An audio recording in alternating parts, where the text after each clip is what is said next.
ये नौकरानियां भी ना कभी कभी हद पार कर देती हैं। एक बार मेरी नौकरानी मेरी पत्नी से कहती है, बेबी जी मुझे 10 दिन की छुट्टी चाहिए। तो मेरी पत्नी ने कहा, अगर तू 10 दिन की छुट्टी पे जाएगी तो तेरे साहब का टिफिन कौन बनाएगा, उन्हें दवाई कौन देगा, उनका कपड़ा कौन साफ करेगा, उनका बिस्तर कौन लगाएगा।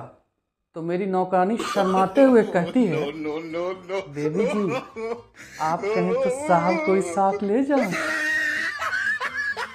एक बार 80 साल के दो बुजुर्ग बैठकर शराब पी रहे थे। मैंने कहा, बाबा आप शराब क्यों पी रहे हैं, इससे लीवर खराब हो जाता है, आदमी जल्दी मर जाता है। तो उसमें से एक बुजुर्ग ने कहा, क्या करूं बेटा, आदत पड़ गई है। मैंने कहा, आपको कोई टोकता नहीं है? तो उसने कहा, जितने लोग भी टोका टाकी करते थे बेटा वो सब ऊपर चले गए। बहुत दिनों के बाद तुमने टोका है, अपना ख्याल रखना बेटा।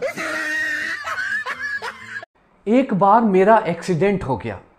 जब मैं हॉस्पिटल जा रहा था तभी मेरी पत्नी ने फोन करके मुझसे पूछा, कहाँ हो? मैंने कहा, मेरा एक्सीडेंट हो गया है, मैं हॉस्पिटल जा रहा हूं।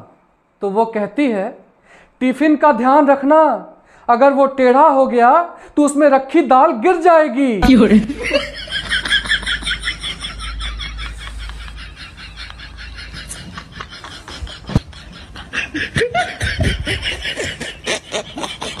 कल मैं पूरे घर में पोछा लगा रहा था, इतने में पत्नी बाहर से आई और बिना पैर धोए घर में घुस गई।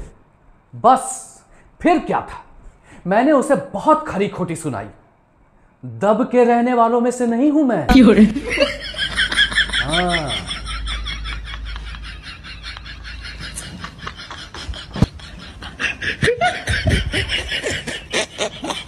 कौन कहता है कि सपने सच नहीं होते?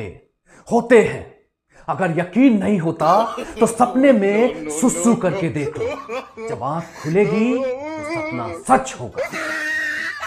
एक बार मैं एक पार्टी में गया तो वहां एक लड़की एक लड़के के पास जाकर कहती है, एक्सक्यूज मी, मेरे एक हाथ में प्लेट है और दूसरे हाथ में गिलास है, प्लीज आप मेरे चेहरे से एक चीज हटा देंगे?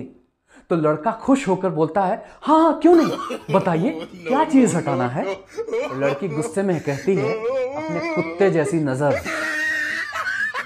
एक बार मेरी पत्नी नाराज होकर मायके चली गई तो मैं सासू मां को रोज फोन करने लगा।